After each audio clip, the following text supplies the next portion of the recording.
Ini saya bacakan hadis yang insya Allah jadi obat semua kita yang punya banyak masalah. Ini di Ibnu Majah 4321. Jadi ada orang yang ternikmat di dunia, di an'ami ahli dunia. An'am itu wazannya afdol. Orang ternikmat zaman hidup di dunia, senang semua, pokoknya semuanya sepasah. Kemudian setelah di akhirat dimasukkan neraka sedikit sama Allah. Terus ditanya sama Allah, kamu di dunia pernah dapat nikmat enggak? Terus dia menjawab, Allah, saya tidak pernah mendapat nikmat. Dibanding akhirnya harus masuk neraka selamanya. Terus ini kebalikan. Didatangkan orang yang di dunia ini bawaannya hanya ada problem, tak problem fisik, tak problem ekonomi, tak keluarga, pokoknya sial terus. Nah kemudian orang ini sama Allah diganjar masuk surga. Tapi ditanya sama Allah, pernah gak kamu menderita di dunia? Tidak mesti sama sekali. Ma asobani qattu durrun wala bala.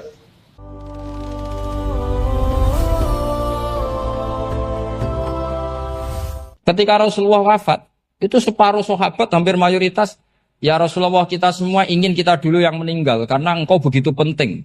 Maka jangan meninggal dulu, kita yang meninggal. Kalau kita yang meninggal itu gak apa-apa, tapi kalau engkau penting, jangan meninggal. Tapi ada saja sahabat, lah tidak seperti itu. Saya suka Rasulullah meninggal dulu. Alasannya masuk akal. Biar Allah menyaksikan saya kama usaddikuhu hayyan usaddikuhu maitan. Allah biar menyaksikan saya iman kepada Nabi ketika masih hidup. Dan saya buktikan setelah mati pun, setelah meninggal pun, setelah wafat pun, iman. Jadi ternyata baisnya itu supaya orang tahu bahwa iman kita kepada Nabi itu iman yang super. Jika ketika beliau sugeng ya kita iman, setelah wafat juga kita iman. Kai usaddikuhu maitan kama usaddikuhu hayyan. Supaya saya mentasdikkan beliau setelah meninggal sebagaimana kita mentasdikkan beliau saat masih hidup. Dan ternyata Allah ridho dengan perkataan sahabat itu. Kenapa Allah ridho? Karena menjadi pelajaran bagi orang-orang yang ditakdir gak menangi Rasulullah SAW. Tetap mereka ini. Jangan kayak setan. Setan itu kurang ajar betul oleh iblis itu. Masyhur itu. Iblis itu nangis-nangis neng Nabi Musa. Iblis itu takutnya sama Allah itu luar biasa. Sampean kalah. Iblis itu setiap ketemu malaikat karena dia ngerti alam gaib, mesti apa itu? Kama sali syaitan idqala lil insani kfur falamma kafara qala inni bari'um minka inni akhafu wa rabbal alamin. Jadi setan iblis itu paling sering bilang inni akhafu wa rabbal alamin karena iblis itu tahu surga, tahu neraka, tahu kekuasaannya Allah. Jadi takutnya sama Allah luar biasa. Makanya setiap dia mengajarkan kekafiran, setelah orang itu kafir gimana? Inni bari'um minka inni akhafu wa rabbal alamin. Saking takutnya sama Allah, suatu saat iblis ini datangi Nabi Musa. Karena tahu Nabi Musa itu kalimullah. Orang yang bisa komunikasi langsung dengan Allah. Ya Musa, ya kalim Allah, saya ini makhluk. Saya takutnya sama Allah luar biasa. Tolong rayukan Allah supaya nerima tobat saya. Karena dirayu terus lama-lama Nabi Musa bilang, oke, tak rayukan Allah. Sama Allah. Karena Musa kekasihnya, ya Allah, iblis punya ingin tobat. Tolong dikasih hak tobat. Kata Allah, oke. Dia bisa tobat. Asal mau sujud di makamnya Nabi Adam. Karena kesalahannya dia gak mau sujud sama Nabi. Semenang Nabi Musa. Karena ada cara untuk iblis menjadi tobat. Dikasih tahu sama Nabi Musa. Alhamdulillah kamu diterima tobatnya. Syaratnya apa? Sujud ke kuburannya Nabi Adam. Wah iblis ya tahu aslinya terus. Asjuduhu maitan waqatla asjuduhu hayyan. Zaman urip aku ora gelem, mbok wis mati. Oh dasar setan itu. Zaman urip aku ora gelem wis mati mbok kon sujud. Kumat maksudnya terus ya sudah terus sampai sekarang akhirnya. Kalau sekarang sudah tidak mungkin lagi karena enggak ada Nabi Musa. Jadi ijtihadnya sahabat melihat wafatnya Rasulullah itu beda-beda dan ternyata semuanya diridhoni Allah. Karena ternyata yang suka Nabi wafat dulu adalah ingin supaya umat Islam tetap mencintai beliau. Iman sama beliau, tasdik sama beliau. Sebagaimana tasdik zaman sugeng. Makanya kita harus mencintai guru-guru kita. Uhibbuhu maitan kama uhibbuhu hayyan. Saya sampai sekarang itu ya merasa Mbah Mun itu tidak meninggal. Saya masih merasa kalau bapak saya tidak meninggal. Karena kita mencintai beliau-beliau ketika hidup dan ketika wafat itu sama. Karena beliau-beliau sama kita juga seperti itu. Rasulullah itu ketika mendekati wafat, ya bahasa halusnya intaqala ila rafiqil a'la. Itu Nabi kalau ngedikan tuh rileks sekali. Hayati khairun lakum wa wafati khairun lakum. Cong aku nak uripku ya apik. Engko nak aku wis kapundhut ya apik. Fa amma hayati fali asunna lakum as-sunan. Sebagian riwayat fa innakum tuhadditsuna anni wa uhadditsu ankum. Kalau saya masih hidup, saya bisa mengajarkan kamu sunnah, mengajarkan kamu tradisi-tradisi yang benar. Dan ketika aku mati, ketika aku sudah wafat, maka saya jejer Allah, kata Nabi. Saya berdampingan dengan Allah, maksudnya dekat Allah. Tentu bila kaifin walan hisab. Terus sudah fa inna amalakum, amal-amal kamu diperlihatkan ke saya. Berhubung saya sudah dekat Allah, kalau amal kamu baik, saya muji Allah. Kalau amal kamu buruk, saya langsung mintakan ampun kepada Allah. Jadi Nabi rileks sekali. Artinya saya hidup bagus karena bisa ngajarkan kamu as-sunan wa syara'i'. Kalau saya wafat karena saya dekat Allah, kalau kamu baik, saya muji Allah. Kalau kamu buruk, saya mintakan ampun kepada guru-guru kita juga seperti itu. Justru setelah wafat, beliau-beliau punya kesempatan dekat sama Allah, dekat sama Al-Mala'il A'la sehingga mendoakan apa? Nah terus kata Sayyid Muhammad, wala taqulu lima yuqtalu fi sabilillahi amwat. Kamu jangan pernah berkeyakinan atau berpendapat atau berkomentar kalau orang-orang yang mati fi sabilillah adalah berstatus apa? Mati, amwat. Kalah. Terus kata Sayyid Muhammad, hadza li amatis syuhada. Ketentuan ini bagi umumnya syuhada. Artinya gini, umumnya syuhada saja tidak berstatus amwat. Apalagi hadza Rasulullah, sayyidul syuhada, sayyidul anbiya, sayyidul mursalin. Tentu tidak pernah berstatus amwat. Ya saya ulang lagi ya, jadi zaman cara berpikir. Amatus syuhada, syuhada yang umum saja berstatus hidup. Tidak boleh distatuskan amwat. Apalagi Rasulullah itu sayyidus syuhada, sayyidul anbiya. Maka status beliau pasti hayyun la yamut. Pasti beliau itu hidup tidak. Dan karena beliau itu asfaq, sangat sayang kepada kita, sebagaimana zaman beliau hidup itu sayang kepada kita, sampai nangis-nangis minta hak syafaat, maka setelah meninggalkan pun beliau pasti sayang kita dan pasti berusaha supaya kita diampuni oleh Allah Subhanahu wa ta'ala. Sehingga ada sahabat yang tadi berpendapat, kalau saya nggak masalah Nabi wafat dulu. Supaya Allah menyaksikan saya, usaddikuhu maitan kama usaddikuhu hayyan. Jadi ini cerita ya, cerita sudut-sudut mana. Fikih itu penting sekali. Kata Sayyid Ali yang Shahibu Simtid Durar itu, wabihi qiwamus syariah. Yang bisa mengawal syariat itu hanya fikih. Fikih itu ya kalau yang paling gampang untuk kita misalnya punya Fathul Qorib, Fathul Mu'in, Fathul Wahab. Tapi yang faham betul, mesti faham itu ngelotok setengah hafal. Jangan bawa kitabnya tok, sementing sekian semester terus selesai. Itu sama-sama dosa, itu dosanya ya dosa, mahasiswanya juga dosa. Karena sudah terlanjur sarjana agama, ternyata nggak bisa, itu kan mendingan tidak sarjana agama. Itu saya tak cerita sama Kiai Roba, itu ada fatwa Kiai juga wali. Suatu saat ada penyanyi dangdut top terkenal di Indonesia itu nyanyi dangdut. Ya penyanyi ya dai. Entah itu hakikat, entah majas, tidak tahu. Itu Kiai itu fatwanya lucu. Kalau kamu datangi dia pas main dangdut, masih saya beri izin. Tapi kalau datangi dia pas pengajian, itu tak larang. Kan santrinya jadi eskal. Ini pas pengajian dilarang, pas dangdutan kok malah dapat izin. Tapi bukan berarti halal ya, dapat izin. Dapat izin kan potensinya bisa karena dilarang lah ya tetap belerot. Terus suatu saat si santri ini setengah wali, tidak wali tapi setengah. Lama-lama itu memahami gurunya. Memahami gurunya ternyata sirinya begini. Kalau seorang penyanyi yang tidak pernah ngaji, kemudian ngomong agama, itu potensinya itu fadallu wa adallu, sesat dan menyesatkan. Tapi kalau dia sedang nyanyi dangdut, penyanyinya cowok, sama jangan bayangkan dangdut putri, enggak, itu cowok sudah tua lagi. Jadi potensi halalnya ada lah maksudnya untuk. Tapi tidak alat musiknya, orangnya. Tapi kalau dia nyanyi itu paling dosanya hanya nyanyi. Saya ulang lagi, murid tadi akhirnya paham kalau datangi pengajian itu artinya ikror kalau dia seorang dai atau seorang yang layak ngomong apa? Agama. Itu lebih bahaya karena kita santri, apalagi kita doktor atau MM, terus ngekrori orang yang nggak jelas asal usulnya. Tapi kalau nyanyi kan nyanyi saja. Sehingga itu menjadi fikih.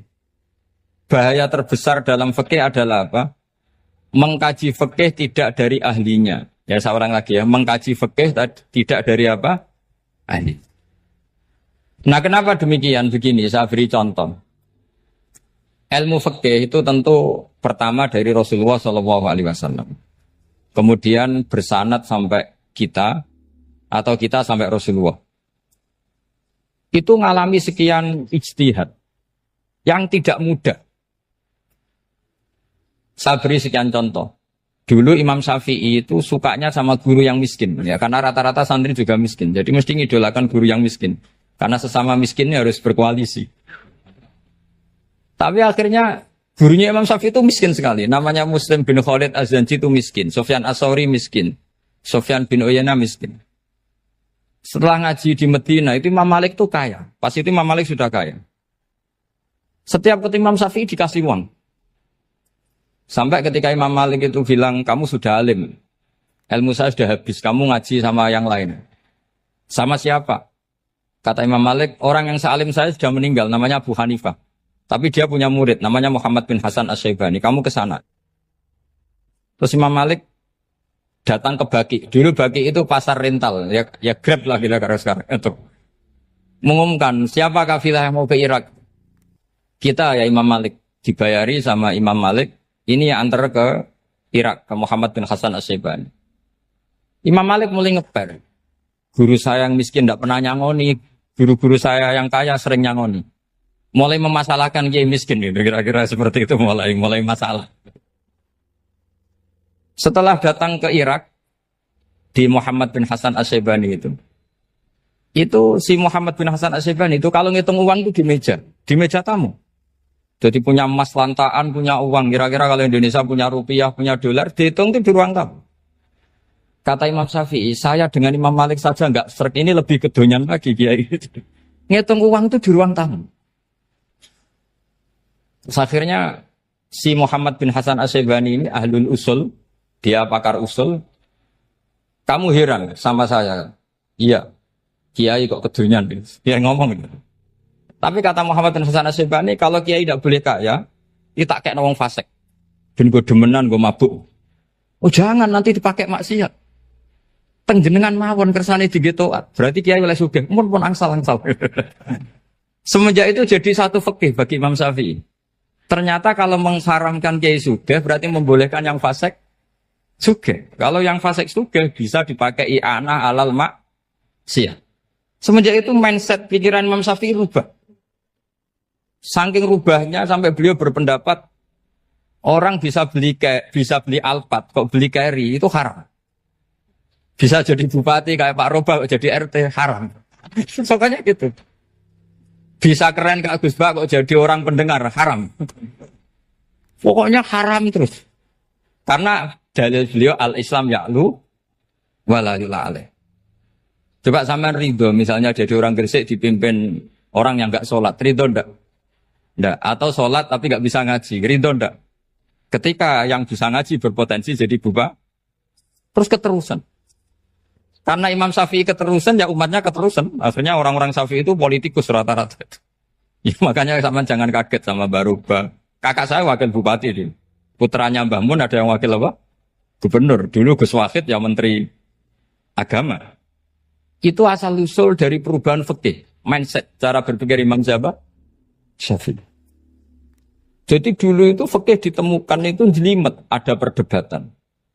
Itu tidak hanya pada level ulama. Pada level Nabi pun ada perdebatan. Jadi jangan kira Nabi itu tidak debat, ya debat.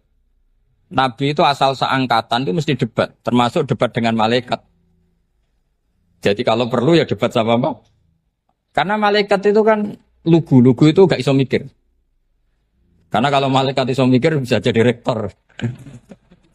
Nanti kasihan Pak Salam ini. Malaikat nggak boleh jadi rektor.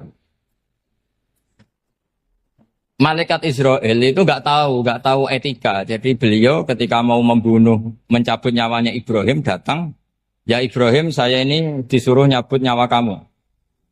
Kata Ibrahim, wah kamu itu pasti salah. Kamu tahu saya siapa? Saya ini Khalilur Rahman, kekasih Allah. Masa kekasih membunuh yang dikasih? Ini nggak benar, logika itu nggak benar. Pasti kamu salah. Karena Israel itu tidak bisa debat. Ketika ditanya, hal ra'aita khalilan yumitu khalilah. Masa kekasih membunuh yang dikasih? Saya ini Khalilur Rahman. Masa Allah mencintai saya kemudian membunuh saya, itu logika agak benar. Tidak keliru, kamu itu keliru. Israel akhirnya terbang lagi. Ya Allah, katanya logika saya ini salah. Karena masa kekasih membunuh yang dikasih. Karena Israel nggak pernah sekolah, nggak pernah sekolah. Nggak bisa dia jawab. Akhirnya diajarin Allah. Dah kamu bilang gini ke Ibrahim. Hal ra'aita khalilan yakrahu ayyalqa khalilah. Masa kekasih tidak siap ketemu yang dikasih. Dibalik logikanya. Akhirnya datang lagi ke Israel. Kata Allah begini. Masa jenengan kekasihnya tidak siap ketemu yang kau kasih. Oh ya oke mati gak apa-apa. Jadi ilmu itu ngalamin perdebatan. Jadi saya datang murni karena Kiai Mas Buhin, bukan karena MC. Itu dosa besar kalau saya datang karena MC. Karena saya punya kewajiban yang lebih besar. Jadi yang bisa mengalahkan adalah a'dzama minhu, yang super besar. Karena jelas ada riwayat, inna min abaril birri silatar rojuli ahla wuddi abi. Ya, inna min abaril birri silatar rojul ahla wuddi abi. Di antara kebaikan yang sangat baik adalah seseorang menyambung teman bapaknya. Padahal sampean kan nggak mungkin teman bapak saya. Teman saya aja nggak mungkin, nggak level apalagi bapak saya kan. Jadi malah mohal itu. Saya berkali-kali cerita di mana-mana cerita. Fikih itu harus dievaluasi. Karena ini masalah furu'iyah. Saya berkali-kali cerita di mana-mana cerita. Hukum berteman orang fasik gimana? Pasti orang jawab haram karena takut ketularan orang fasik. Tapi kalau dibalik, hukumnya bina orang fasik gimana? Ya baik, umatnya Nabi. Bisa bina kalau berteman. Kamu bisa bina orang fasik tanpa berteman? Gak bisa.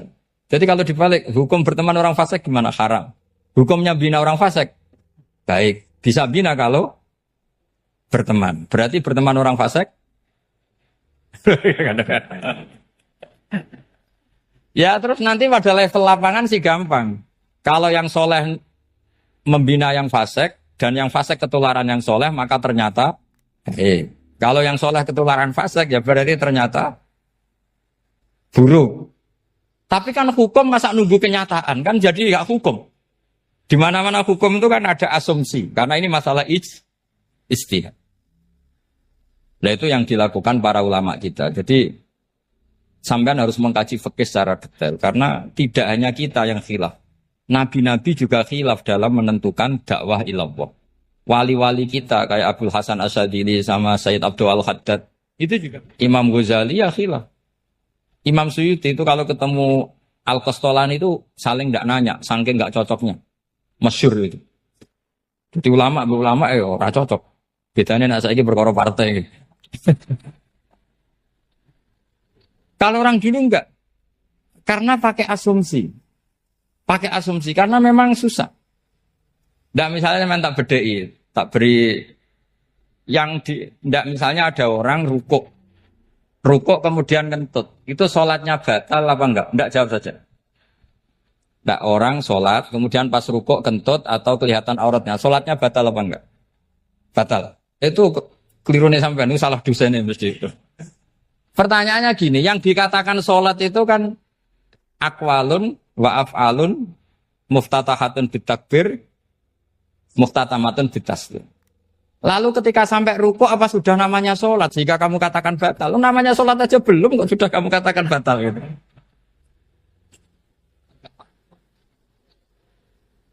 Iya kan? Jadi kalau aku mau sholat pas rukuk ngetut batal atau ora? Mestinya jawaban yang benar, ya ora sholat jadinya gitu. Karena kalau dikatakan sholat definisinya harus sampai Salah. Tapi kan kita nggak mungkin ngomong seperti itu, kan dianggap majnun. Padahal itu yang benar, yang punya kecerdasan. Nah makanya pertanyaannya, fikih itu ngikuti bahasa awam apa bahasa istilah? Kalau ngikuti bahasa awam ya kayak tadi, sholat kok pas rukuk kentut maka batal. Sebenarnya yang batal itu sholatnya apa rukuknya? Nah makanya terjadi perdebatan. Kalau yang pakar-pakar usuli itu salah istilah itu nggak mau. Saya ulang lagi, kalau pakar-pakar usuli itu salah istilah itu nggak mau. Terus misalnya tak beri contoh lagi. Kalau imam itu sudah salam pertama. Salam pertama itu yang rukun kan salam pertama. Berarti setelah salam pertama imam sudah keluar dari sholat apa belum? Yakin? Ya sudah. Sekarang sama tak bedain. Lalu makmum itu kesunatan langsung berdiri apa nunggu imam salam kedua? Enggak, jawab satu. Nunggu salam kedua kan? Nah, itu kriminalnya sampai Anda dalam sufi itu. Kriminalnya begini. Berarti Anda bergantung sama orang yang sudah tidak sholat. Kata kamu setelah salam pertama dia sudah tidak sholat. Berarti kamu menginstruksikan makmum berhubungan dengan orang yang sudah tidak sholat. Karena sudah keluar dari sholat ketika salam pertama. Kalau kamu di debat gitu gimana jawabnya? Pusing kan? Berarti robtul makmum bisolatiman sing wis laisa fi sholatin. Berarti menggantungkan sholat sama orang yang sebetulnya sudah tidak sholat. Ada yang jawab, sebagian ulama fikih tetap disunatkan menunggu salam kedua.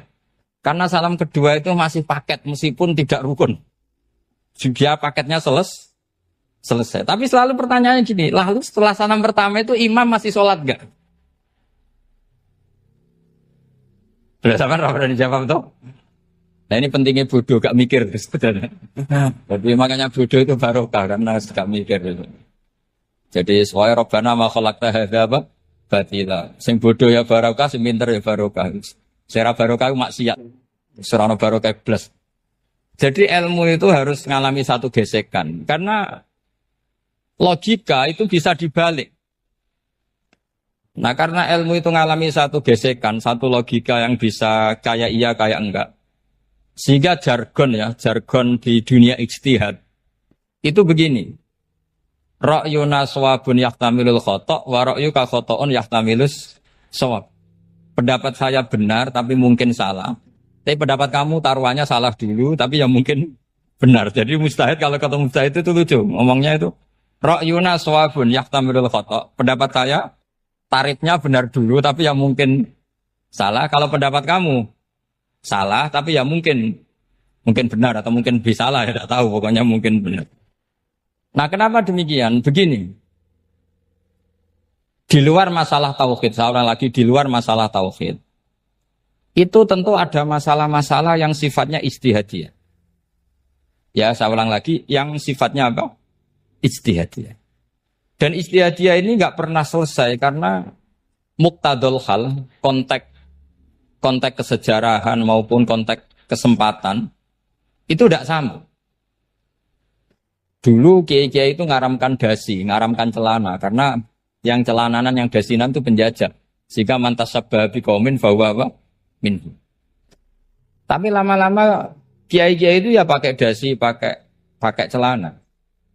Ya karena dianggap sudah tidak mantasabbaha biqaumin fahuwa minhu. Ini ngalami pergeseran. Semua ijtihad itu ngalami pergeseran.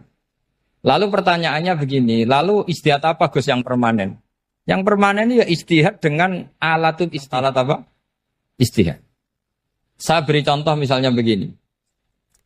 Nabi Musa itu yang ngalami ijtihad. Kata beliau karena kangen Allah, itu ingin melihat Allah karena kangen. Rabbi arini anzur ilai. Qala lan tarani walakin anzur ilal jabal.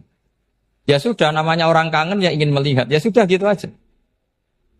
Sehingga ahli ilmu kalam itu berdebat. Kalau kata ahli sunnah, karena Nabi Musa minta ingin melihat Allah, berarti melihat Allah itu jaiz, mungkin.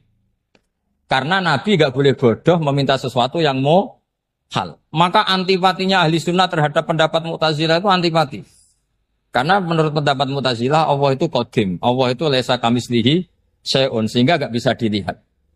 Pertanyaannya adalah berarti Nabi Musa meminta sesuatu yang muhal. Itu bodoh sekali sampai gak tahu mana muhal, mana apa? Jaiz. Makanya kata Imam Ghazali, masa Nabi Musa yang Nabi gak tahu kalau melihat Allah itu muhal. Sampai minta berarti nganggap itu jaiz atau boleh. Itu cara pandang orang-orang ahli sunnah apa? Wal jamaah. Tapi tetap saja sebagian ulama itu ya balelo. Yang kayak Mu'tazilah itu ya balelo. Cara berpikir pokoknya itu karena kangen, bukan karena mungkin atau tidak mungkin. Jadi nggak mungkinnya tetap tidak mungkin. Terus mereka dalil la tudrikul absar wa huwa yudrikul absar. Nah, sudut pandang ini akan terus. Ada seorang wali ditanya, kalau kamu di surga ingin melihat Allah apa enggak? Jawabnya enggak. Kenapa ya? Kasihan Allah. Terus kenapa ya? Unazzihu dzalikal jamala an-nadhari misli. Saya tidak ridho Allah yang hebat, yang keren, kemudian sing delok terima aku wong resik. Koyok gak ngergani pangeran. Sebenarnya sing delok Allah ben golongane Nabi Muhammad, Nabi Ibrahim, kowe ora usah ngilangi keren. Maksudnya itu. Jadi ada ulama itu jadi wali kalau sholat itu karena di soft belakang. Tapi jangan ditiru. Itu kan gak lazim ya. Lazimnya kan afdhalus sufuf as-saful awal. Ketika ditanya, kenapa kamu kalau sholat di belakang? Cek GR koyok wani suwan pangeran kok ngarep. Aku sungkan dadi kok guli. Kalau zaman kan karena males bukan karena sungkan. Jadi itu artinya rasa ya. Makanya nggak bisa, nggak ada ijtihad itu tidak mungkin karena perasaannya orang itu beda-beda. Itu Sayyid Abdul Al-Haddad itu kalau ngendikan masyhur, man da'a li dzalimin fil baqa faqad ahabba ayyusawwa fi ardi. Orang yang mendoakan orang fasik masih hidup, gak mati-mati, itu berarti suka kalau Allah dimaksiati di buminya. Wong fasik kelakuannya rak maksiat, nak mbok dongakno mari. Itu berarti kamu ingin Allah didurakani terus menerus karena si fasik masih hidup. Tapi kalau Abdul Hasan As-Sadili cara ngendikan gini, kalimatnya persis. Man ahabba alla yusawwahu fi ardi faqad ahabba alla tadhharu maghfiratuh. Orang yang ingin dunia ini steril gak ada maksiat, maka sama saja berkeinginan tidak melihat luasnya maghfirahnya Allah. Sama-sama wali besar. Tapi cara pandang hubungannya dengan Allah seperti itu. Jadi mau tidak mau, ijtihad itu mau tidak mau. Makanya tidak usah dipertentangkan misalnya cara berpakaian, cara apa. Yang penting sesuai aturan Islam ya sudah. Karena ini urusan rasa. Urusan apa? Rasa. Itu Syekh Hasan Basri itu sering jagongan sama Rabi'ah Adawiyah. Itu secara fikih salah. Tapi pas itu ulama fikih ditanya, kenapa Anda tidak komentar terhadap dua wali besar yang sering ketemu? Andai kan semua santri seperti itu akan saya halalkan, karena nggak mungkin punya nafsu. Sehingga fikih dulu memang masih asli. Kamu lihat di takrib misalnya, lelaki melihat perempuan itu nggak boleh kecuali sekian alasan. Termasuk boleh itu li taklim karena mengajar atau lil muamalah. Lah ini yang mulai masalah. Ada warung kopi, penjaganya cantik. Santri-santri ngopi. Ini lil muamalah. Kan kasus ini. Mau disalahkan pada takbirnya. Mau dibenarkan ini jelas fasik kan? Jelas fasik. Jelas fasik. Maksudnya sudah fasik sebelum itu ditambah itu. Jadi fasiknya permanen. Nah pertanyaannya adalah. Kalau kamu ngajar mbak-mbak. Kemudian hafal yang cantik yang enggak. Itu taklim lin nazar apa nazar li taklim? Itu taklim apa modus? Makanya kalau ngopi cari bakul yang cantik. Itu muamalah untuk nazar apa nazar untuk muamalah? Loh kalau saya ngopi dengan kirobah pasti halal. Karena begini. Berjalan saja. Bareng capek. Nggak tahu itu warungnya siapa. Terus berhenti ngopi. Kebetulan bakulnya cantik. Nah itu mungkin halal karena kan saya tidak milih-milih.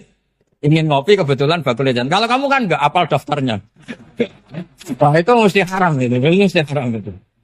Karena berarti kan kamu menjadikan ngopi ini modus. Gue jagani nak takok pangeran. Lo kok nazar? Muamalah Gusti muamalah. Itu mesti modus. Maka fikih itu harus dikawal oleh tasawuf. Kalau enggak, semua hukum fikih bisa diakalin. Makanya Imam Bukhari punya satu bab namanya Kitabul Khiyab. Bab mengkhilaf fikih. Beliau itu antinya sama Abu Hanifah itu luar biasa. Enggak ada ulama dibenci Imam Bukhari kayak Abu Hanifah. Masyhur itu. Untungnya beliau enggak menangi Abu Hanifah.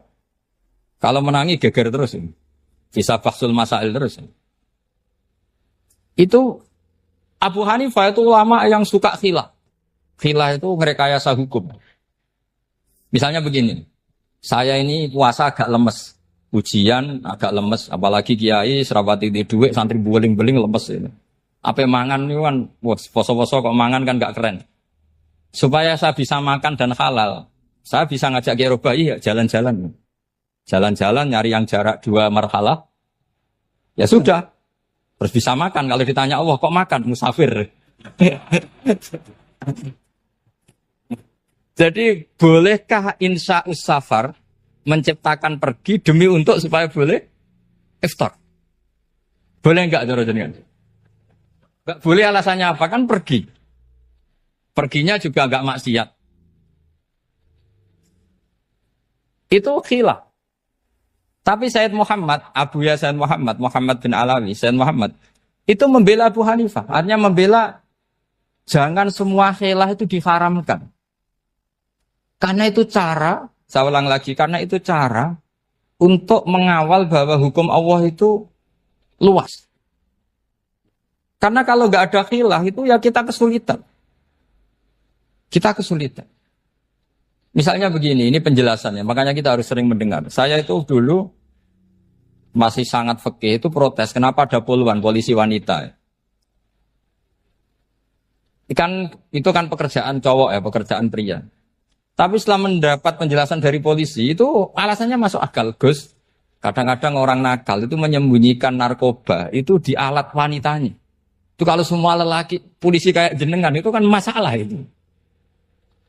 Sehingga memang harus ada polisi wanita, karena sebagian pengedar narkoba itu perempuan, dan menyembunyikannya di tempat itu. Kalau semua polisi cowok kan gak kebayang. Sehingga kita akhirnya mendengar, membolehkan polisi itu wanita. Ada wilayah yang harus wanita. Begitu juga ada pertanyaan, kenapa sih dokter kandungan itu cowok? Saya punya banyak santri yang muhibin saya itu dokter kandungan. Tak tanya, kamu itu kok cowok kok jadi dokter kandungan? Kan pekerjaannya seperti itu. Dia jawabnya lucu. Dari 10 yang tes jadi dokter kandungan, itu yang cewek itu lulus 2. Yang cowok lulus semua. Karena ketika cewek dites melihat ketuban pecah darah itu langsung pingsan. Sehingga yang secara psikologi dablek itu kan memang lelaki. Jadi roh wongnya sewakit santes. Kadang nggak lahir-lahir dinteni nang jopo rokokane santai.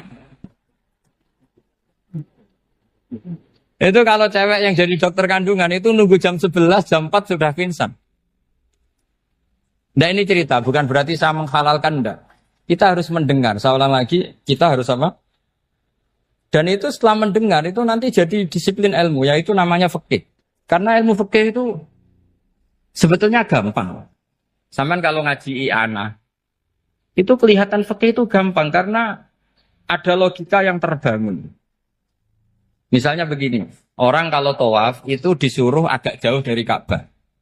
Jangan sampai nginjak sadarwan. Karena sadarwan itu pondasi itu ikut Ka'bah. Kenapa begitu? Ya jenenge ra muteri Ka'bah, ide-ide Ka'bah. Jadi sebenarnya sederhana logikanya. Sing jenenge muter itu di luar itu kita muter. Nah kalau nginjak pondasinya namanya gak muteri Ka'bah tapi ide-ide Ka'bah. Ya jadi sederhana sebetulnya ya masuk akal. Jadi fikih itu enggak ada yang iskal, sebetulnya masuk akal. Tapi karena kita nekuni itu tidak serius, maka terus jadi paradok. Saya beri contoh lagi, ini sebagai penghormatan saya sama Kiai Mas Bukin, karena ini sudah namanya fakih. Kalau ada ayam, jago, ditabrak truk, terus kejet-kejet, adekan dibiarkan pun mesti mati. Karena gerakannya sudah harokatul masbuh. Terus kamu sembelih, itu halal apa enggak?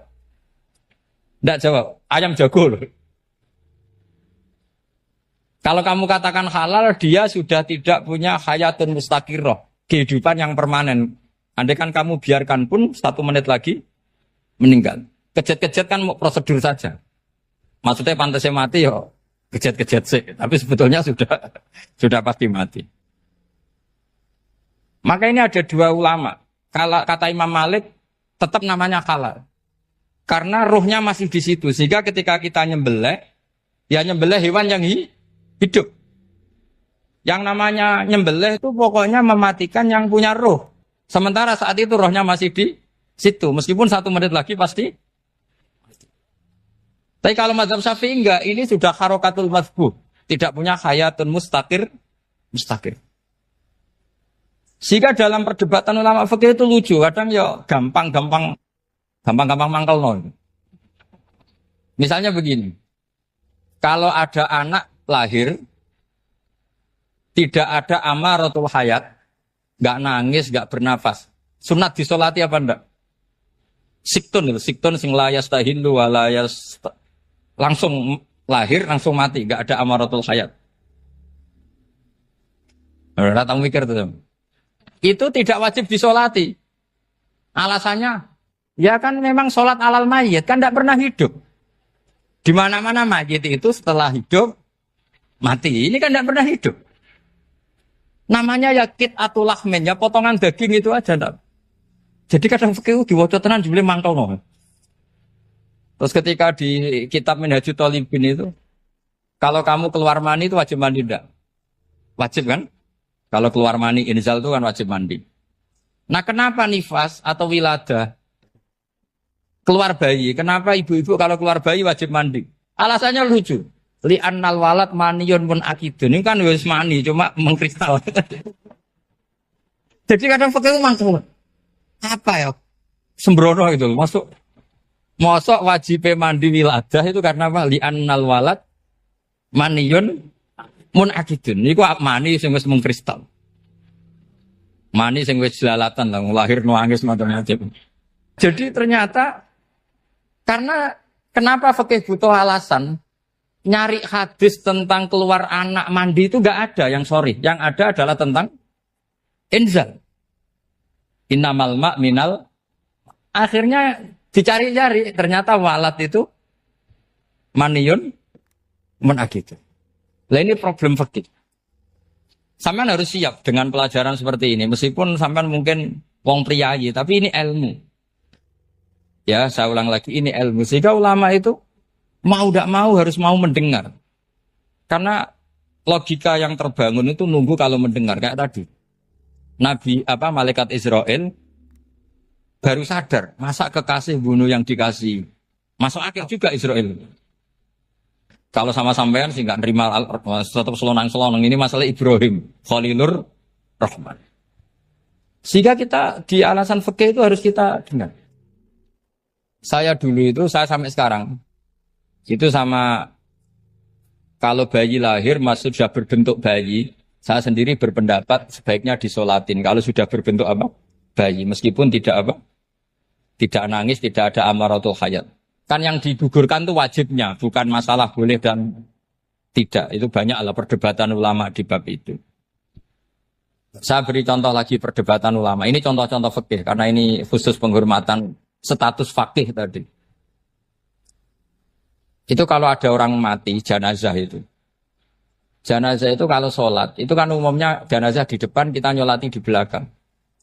Itu yang mengatakan begitu ya tidak punya alasan. Ya taunya mulai dulu begitu. Di mana-mana nyolati jenazah, jenazahnya di depan. Tapi di kitab Makhali jelas diterangkan. Kata kaul sa'ani tidak wajib. Alasannya lucu. Fa'innal janazah laisat bi imamin. Jenazah itu tidak imam, kenapa harus di depan? Kan kacau kan? Lu coba alasannya di depan apa? Dia ada imam kok. Nah barokahnya fikih itu, sehingga kita melihat di Arab Saudi sekarang, itu jenazah kan di belakang. Tapi kita tetap nyolati apa?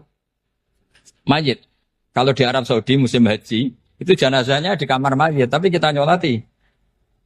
Itu satu-satunya takbir ya tadi, fa'innal janazah laisat bimanzilatil imam. Tapi jangan praktekkan, nanti dia kepaliran sesat tuh. Saya hanya cerita-cerita ilmu, jangan dipraktekkan. Kalau dipraktekkan masih jadi aliran sesat. Mono jenazah ning mburi mame kok ngarep aliran sesat. Sebetulnya bukan sesat tuh. Uji coba fikih. Ya karena tadi fa innal janazah laysat bimanzilatil. Bukti lagi kalau sampean salat ghaib. Salat ghaib itu misalnya mayitnya di Surabaya, boleh enggak salat ghaib di sini? Terus jenazahnya di belakang kamu apa depan kamu?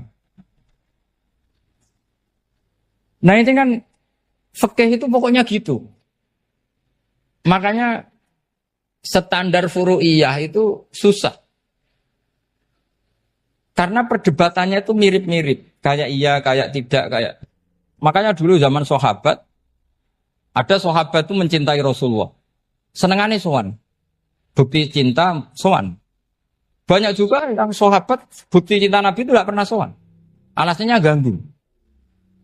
Kenapa kamu jarang sowan Nabi? Saya sering jamaah sama Nabi, saya tidak pernah sowan. Kenapa? Ganggu. Biar Nabi kalau di rumah sama anak istrinya, saya tidak mau ganggu. Makanya saya termasuk kiai yang gak pati seneng disowani. Karena ya itu tadi. Kalau ngulang seneng saya, kalau disowani biasa saya. Kalau Kiai Roba itu nilai, nak pernah sepuh jadi rasuan nilai. Jadi beda, saya sering ditilai kiai sepuh. Tapi bahasanya tentu tidak sowan, tapi nopo nilai. Kalau sowan itu maka kan nafkah itu seperti itu. Jadi ada disiplin, di situ ada disiplin ilmu. Yang kadang kita tidak cocok. Makanya Imam Syafi'i sendiri ngendikan, kadang beliau dengan gurunya, dengan Imam Malik sampai ngarang, ikhtilafu Malik. Beliau punya data yang beliau itu sedang nggak sama dengan gurunya, yaitu Imam siapa? Malik. Karena mindsetnya itu beda. Tidak sampai misalnya saya tanya, sholat itu harus menghadap kemana? Tidak, jawab saja. Kiblat kan. Ukurannya apa coba? Namanya madhep. Wajah apa dada? Imam Syafi'i milihnya dada. Sekarang praktekkan dalam dialog keseharian. Saya jagungan sama Kiai Roba seperti ini, terus wajah saya begini, madhep enggak? Nah itu masalah. Terus pertanyaannya, madhep dengan dada itu fi sholat apa fil qiyam?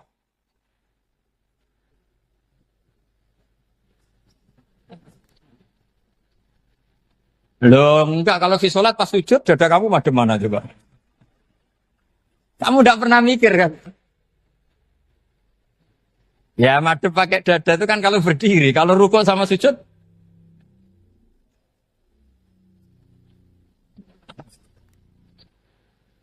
Loh itu ulama itu jelimet gitu.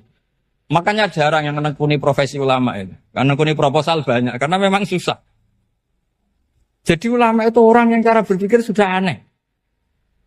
Sehingga mereka detail. Maksudnya menghadap itu apa? Ukurannya kalau berdiri ya dada. Tapi nggak bisa kamu katakan atawajjuh bisodri aturan dalam sholat. Fikuli sholat. Pertanyaannya lah kalau rukuk sama sujud. Dadanya menghadap kemana coba? Maka itu ilmu yang sudah jelimet. Nah ulama usul fikih, ulama yang nggak mau salah per detail hukum.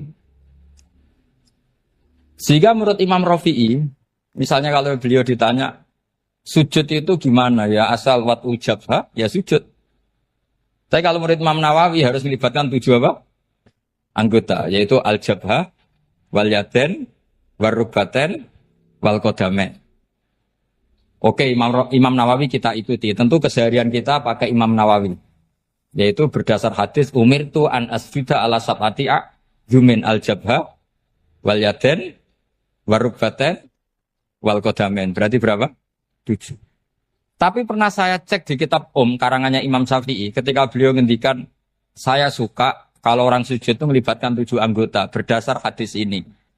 Tapi kata beliau wayah tami itu dan bisa saja sujud yang watul jabhah itu sudah cukup. Terus kata Imam Syafi'i, limada, karena Nabi ketika sujud itu hanya ngendikan begini, sajadalaka wajhi wa sam'i wa basori. Gak ada di hadis wayadi wa rubati wa qadami. Ya sudah akhirnya. Nah itu sudut pandang. Terus gugatan kedua begini. Ada orang muslim yang sujud sama berhala. Untuk menjadi murtad itu harus 7 anggota apa cukup atul jabah halal arbi. Untuk sah menjadi murtad itu. Untuk sah menjadi murtad cukup fatul jabah alal ardi harus 7 anggota. Untuk keabsahan murtadnya itu. Tidak jawab. Makanya ini tugas dosen-dosen ini meminterkan ini. Karena namanya sudah faqih. Faqih itu ahli faqih yang detail namanya faqih. Kalau ini mutafaqih. Jadi bukan tafakuha tapi tafakuha. Kayak tamarodon. Gitu. Jadi wazannya nanti itu wal idhari ma laysa fil waqi'.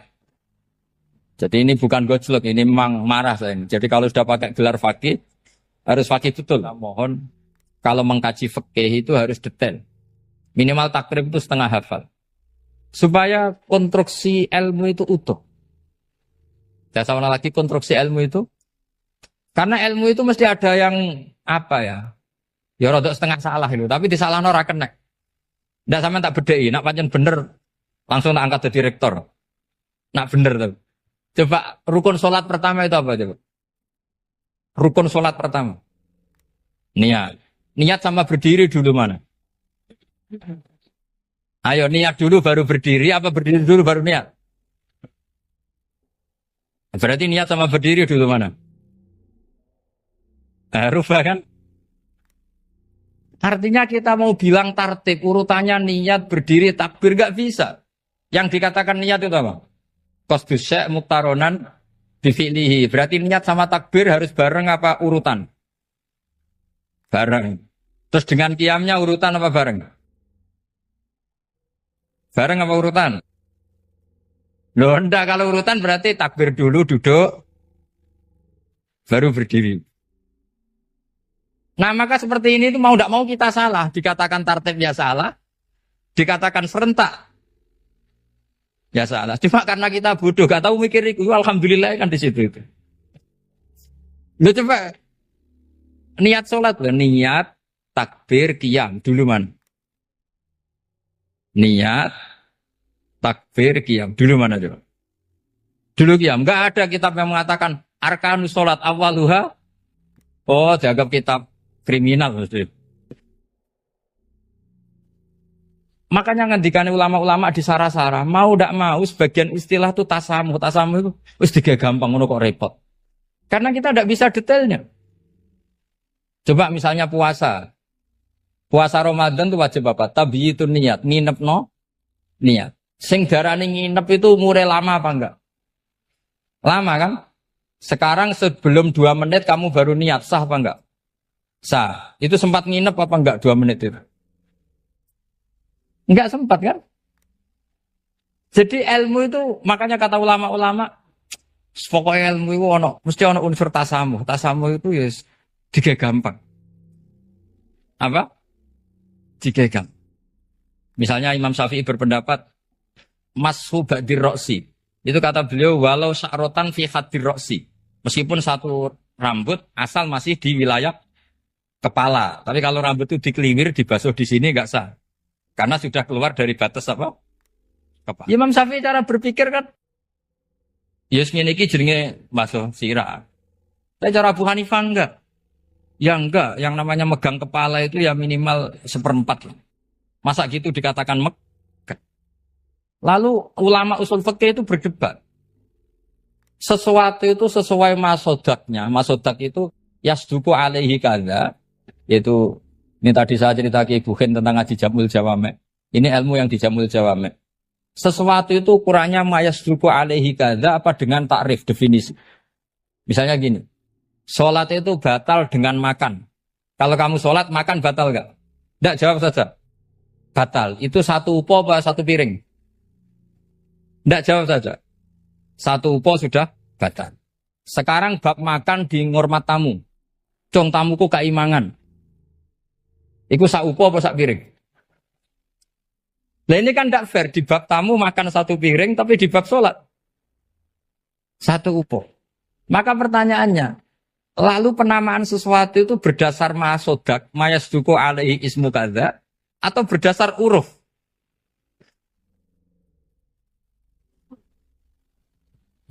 Ukurannya apa coba?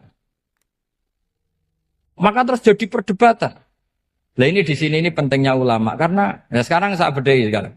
Cengkeh itu wangi apa enggak? Kategorinya cengkeh. Wangi kan? Kalau orang bikin kue tar pasti pakai apa?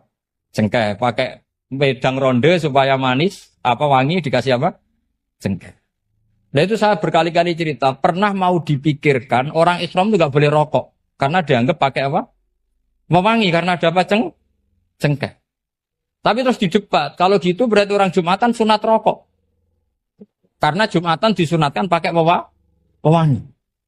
Wah itu kan wah akhirnya tuh, wah iya repot ya kan. Jadi kalau cengkeh kamu kategorikan wewangen, yang orang Islam nggak boleh rokok karena pakai cengkeh yang wangi, konsekuensinya orang Jumatan sunat rokok karena berarti di masjid pakai apa? Pewangi kan sesat semua ya, jadi itu ilmu. Makanya selain fikih mateng itu ada ilmu yang namanya usul fikih. Usul fikih itu yang neliti itu. Mayas duku alaihi kada. Jadi yus ngono iku darani ngono. Saurang lagi. Ngono iku wis darani ngono. Ora perlu roh detail. Ya, saya ulang lagi. Wis ora perlu roh detail. Makanya Abu Hanifah itu misalnya basuh wajah. Wis anggar kecelok ngene iki basuh wajah. Nek Imam Syafi'i kan detail. Mimba ini mana bitis syari sampai ila somahe uzunehi ila zakon. Terus mana bitis syari Imam Syafi'i nambah apa? Ghaliban.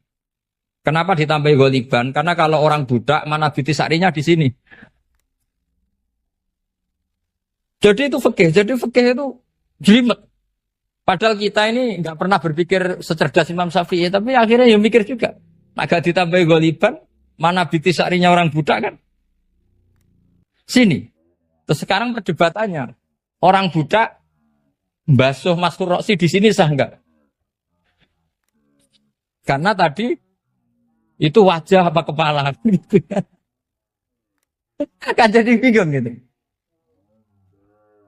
Ya makanya ini mukadimah saya supaya sampean apa lebih disiplin belajar apa? Fikih dan setidaknya didiskusikan lah kitab-kitab Minhajul Thalibin atau kitab-kitab Mahali. Karena di situ nanti ada perdebatan. Alhamdulillah telah kita dengarkan bersama kajian ilmiah dari beliau Gus Baha. Semoga memberikan kemanfaatan, keberkahan bagi kita, keluarga dan anak cucu-cucu kita. Jangan lupa like, komen, subscribe dan share, bagikan karena video ini sangat bermanfaat. Wabillahi taufik wal hidayah waridha wal inayah. Wassalamualaikum warahmatullahi wabarakatuh.